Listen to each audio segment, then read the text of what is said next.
کہا کہ نبی کا نام سنو تو درود پڑھتے رہو، نبی کا نام سنو تو درود پڑھتے رہو، یہ راہ جاتی ہے جنت کو، اس پہ چلتے رہو۔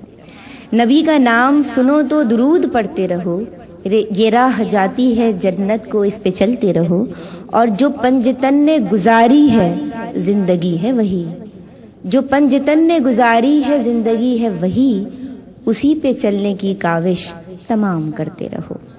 پروفیسر ڈاکٹر ناہید ابرار خطاب فرمائیں گی۔ اعوذ باللہ من الشیطان الرجیم، بسم اللہ الرحمن الرحیم۔ یہ مہینہ ربیع الاول کا مہینہ ہے۔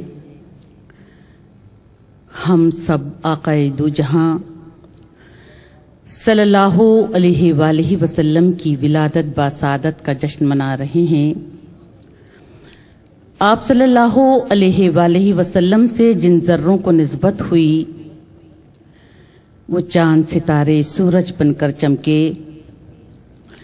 آپ صلی اللہ علیہ وآلہ وسلم نے ایک تاریک ماحول میں اخلاق و کردار کے موتی چمکائے، جہالت زدہ معاشرے میں علم کی شمع روشن کی۔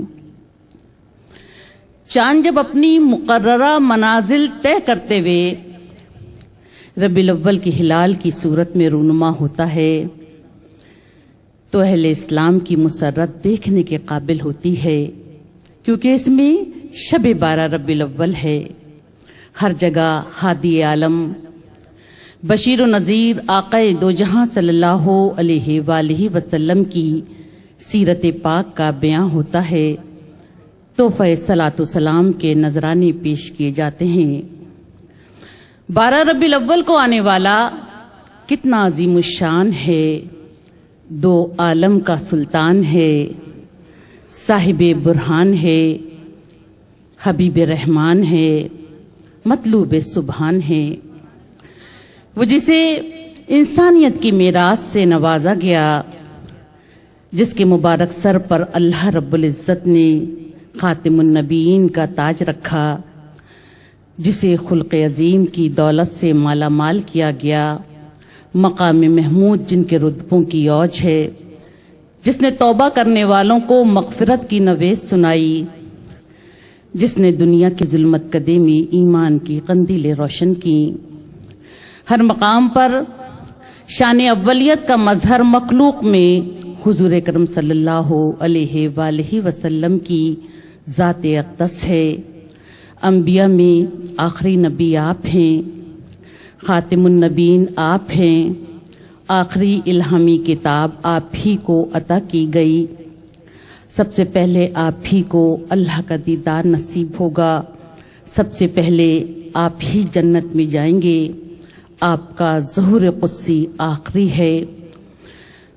ہجر و شجر جن و ملک شمس و قمر سباقہ کی تعظیم کرتے، پہاڑ آپ کو سلام عرض کرتے، جانور آپ کو سجدہ کرتے، یعنی زمین والے بھی جانتے اور آسمان والے بھی پہچانتے۔ آقا دو جہاں صلی اللہ علیہ وآلہ وسلم کی ولادت سے قبل انسانیت شرک بدعت کے اندھیروں میں گھری ہوئی تھی کہ آپ صلی اللہ علیہ وآلہ وسلم رحمت للعالمین بن کر دنیا میں تشریف لاتے ہیں۔ حضرت عبداللہ کے گھر سے طلوع ہونے والے سورج کی روشنی سے دنیا فیضیاب ہونے لگی۔ آپ سراپے رشد و ہدایت اور قیامت تک آنے والے لوگوں کے لیے کامل نمونہ ہیں۔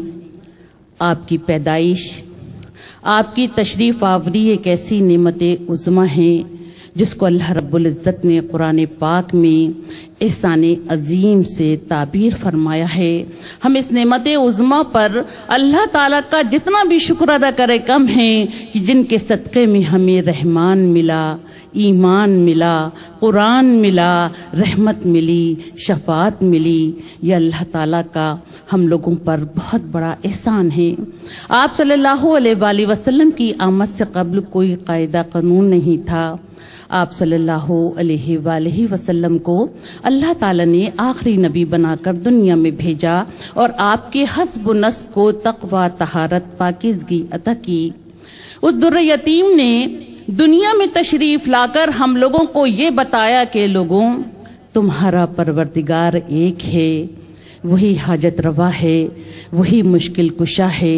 اس کے ساتھ ساتھ ہمیں یہ تاکید کی کہ ہمیشہ سچ بولو، جو وعدہ کرو پورا کرو، یتیم کا مال مت کھاؤ، حلال اور حرام میں تمیز کرو۔ اس کے ساتھ ساتھ ہمیں نماز پڑھنے، روزہ رکھنے اور زکوٰۃ ادا کرنے کی تاکید کی۔ ہم سب ان پر ایمان لائے اور ان کی اتباع کرتے ہوئے ان پر دل و جان سے فدا ہوئے۔ حضرت عائشہ صدیقہ رضی اللہ تعالیٰ عنہ فرماتی ہیں کہ ایک مرتبہ آقا دو جہاں صلی اللہ علیہ وآلہ وسلم تشریف فرما تھے کہ ایک شخص آیا اور کہنے لگا کہ اللہ کے رسول، میں آپ سے اتنی محبت کرتا ہوں کہ مجھے آپ کا دیدار نصیب نہ ہو تو میں رات بھر روتا رہتا ہوں۔ اے اللہ کے رسول، میں آپ پر اپنی جان قربان کرتا ہوں، اپنی اولاد قربان کرتا ہوں۔ اے اللہ کے رسول، اگر مجھے آپ نظر نہ آئے تو میں آپ کی یاد میں رات بھر روتا رہتا ہوں۔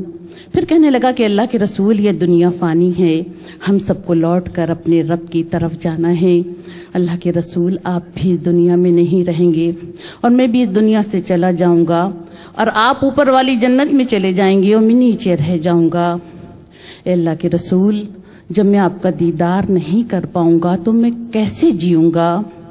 ابھی آقا دو جہاں صلی اللہ علیہ وآلہ وسلم جواب بھی نہیں دے پائے تھے کہ حضرت جبرائیل امین آئے اور فرمانے لگے کہ جو شخص اللہ اور اس کے رسول کا کہا مان گیا تو وہ بھی انہی کے ساتھ ہوگا جن پر اللہ تعالیٰ نے انعام فرمایا ہے، انبیاء پر، صالحین پر، شہداء پر۔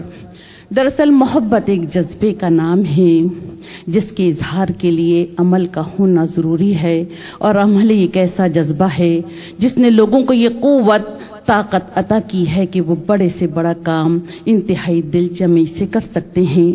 آج ہم آقا دو جہاں صلی اللہ علیہ وآلہ وسلم کی ولادت باسعادت کا جشن منا رہے ہیں۔ آقا دو جہاں صلی اللہ علیہ وآلہ وسلم نے فرمایا کہ لوگوں میں تمہارے لیے دو چیزیں چھوڑے جا رہا ہوں، ایک قرآن پاک اور دوسرے اپنی سنت۔ پروردگار عالم اس مبارک اور باسعادت محفل کے صدقے میں جو آج کیو ٹی وی کی جانب سے منعقد کی گئی ہے، تو ہمارے دلوں کو ایمان کے نور سے روشن کر دے، ہم اپنی ساری زندگی قرآن پاک کی ہدایت کی روشنی میں اور سنت نبوی پر عمل کرتے ہوئے گزاریں۔